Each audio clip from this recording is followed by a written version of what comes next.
Assalamualaikum warahmatullahi wabarakatuh. Perkenalkan, nama saya Saif Fidel Jeki dengan nomor NIM 0305202056. Pada video ini saya akan membahas tentang materi paragraf. Baiklah, langsung saja masuk ke pembahasan yang pertama. Hakikat paragraf. Paragraf adalah satuan bentuk bahasa yang biasanya merupakan hasil penggabungan beberapa kalimat. Salah satu kalimat pada paragraf disebut sebagai kalimat utama dan kalimat yang lainnya sebagai kalimat penjelas. Paragraf biasanya terdiri dari pikiran, gagasan, atau ide pokok yang dijelaskan dengan kalimat pendukung. Pembuatan paragraf terdiri dari fakta dan opini yang berisi tentang penjelasan berdasarkan kenyataan yang terjadi, kemudian diberikan pikiran penjelasan berupa pendapat penulis paragraf. Terdiri dari beberapa kalimat yang memiliki kepaduan yang sesuai dengan inti dari paragraf tersebut.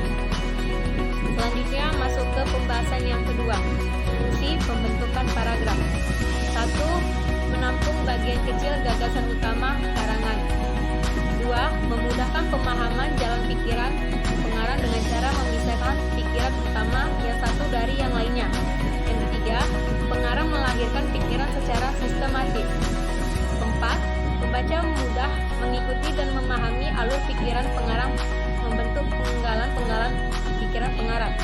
5. Sebagai tanda pikiran baru dimulai. 6. Memungkinkan perhentian lama daripada akhir kalimat dan konsentrasi terhadap pikiran utama. Pembahasan yang ketiga, syarat-syarat pembentukan paragraf. 1. Kesatuan, atau dalam satu paragraf hanya berisi satu pikiran utama. 2. Kepaduan, atau hubungan antara kalimat dalam satu paragraf berkaitan. Yang ketiga, isinya relevan dengan paragraf. 4. Pengembangan, atau sebuah kalimat utama dalam sebuah paragraf dikembangkan dengan kalimat-kalimat penjelas. Selanjutnya, pembahasan yang keempat, unsur-unsur paragraf. 1. Kesatuan. Kalimat dalam satu paragraf harus menggambarkan hubungan dan menunjukkan ikatan untuk mendukung satu gagasan dan pikiran sebagai pokok pikiran. Kesatuan berarti ada hubungan mengenai masalah dan tema dalam pengembangan. 2. Koherensi. Koherensi atau kepaduan yang baik terjadi hubungan timbal balik antar kalimat yang satu dengan kalimat yang lainnya. Misalnya, dalam kalimat awal menjelaskan tentang keindahan alam Indonesia, maka dalam paragraf tersebut berisi hal yang sama. Yang ketiga, pengembangan gambaran mengenai kesatuan dan persatuan akan jelas terlihat dalam paragraf pengembangan. Informasi dan keterangan yang diberikan ada hubungannya dengan kalimat yang harus berkembang dalam satu paragraf. Pembahasan yang kelima, kerangka paragraf. 1. Menentukan tema. 2. Menentukan ide pokok dengan menuangkan kalimat yang menjadi ide dasar paragraf. 3. Menuliskan kalimat menjelas untuk mendukung ide pokok. 4. Menuliskan kerangka paragraf yang terdiri dari tema, judul, dan pikiran utama atau yang nanti akan dikembangkan. Dan pembahasan yang keenam, jenis-jenis paragraf. 1. Jenis paragraf berdasarkan isi. A. Narasi. Narasi adalah paragraf yang menceritakan atau mengisahkan suatu kejadian atau peristiwa. Bentuk ini mementingkan urutan kejadian dan tokoh. B. Deskripsi. Deskripsi adalah paragraf yang menggambarkan suatu objek sehingga pembaca seakan bisa melihat, mendengar atau merasa objek yang digambarkan itu. 2. Eksposisi. Eksposisi adalah paragraf yang menginformasikan suatu teori, teknik, kiat, atau petunjuk sehingga orang yang membacanya akan bertambah wawasannya.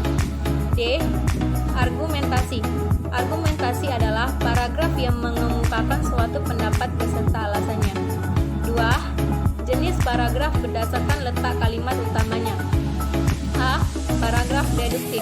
Paragraf deduktif adalah paragraf yang dimulai dengan mengemukakan persoalan pokok atau kalimat topik, kemudian diikuti dengan kalimat-kalimat penjelas. Yang B. Paragraf induktif. Paragraf induktif adalah paragraf yang dimulai dengan mengemukakan penjelasan-penjelasan, kemudian diakhiri dengan kalimat topik. Paragraf ini terbagi menjadi 1. Generalisasi adalah pola pengembangan paragraf yang menggunakan beberapa fakta khusus untuk mendapatkan kesimpulan yang bersifat umum. 2. Analogi adalah pola penyusunan paragraf yang berisi perbandingan dua hal yang memiliki sifat sama. 3. Kausalitas adalah pola penyusunan paragraf dengan menggunakan fakta-fakta yang Paragraf campuran. Paragraf campuran adalah paragraf yang dimulai dengan mengemukakan persoalan pokok atau kalimat topik, kemudian diikuti kalimat-kalimat penjelas dan diakhiri dengan kalimat topik. Ketiga, paragraf berdasarkan fungsinya. A. Paragraf pembuka. Biasanya memiliki sifat ringkas, menarik, dan bertugas menyiapkan pikiran pembaca kepada masalah yang akan diuraikan. B. Paragraf pengembang. Disebut paragraf pengembang karena ini berfungsi mengembangkan isi wacana. Isi wacana merupakan pengembangan ide-ide atau subtopik pembicaraan. C. Paragraf penutup. Ialah paragraf yang mengakhiri sebuah uraian, bisa mengandung bermacam-macam maksud atau isi, seperti kesimpulan uraian, saran atau harapan, penegasan, kritikan, dan rangkuman isi uraian atau resume. Sekian dari penjelasan saya. Jika ada salah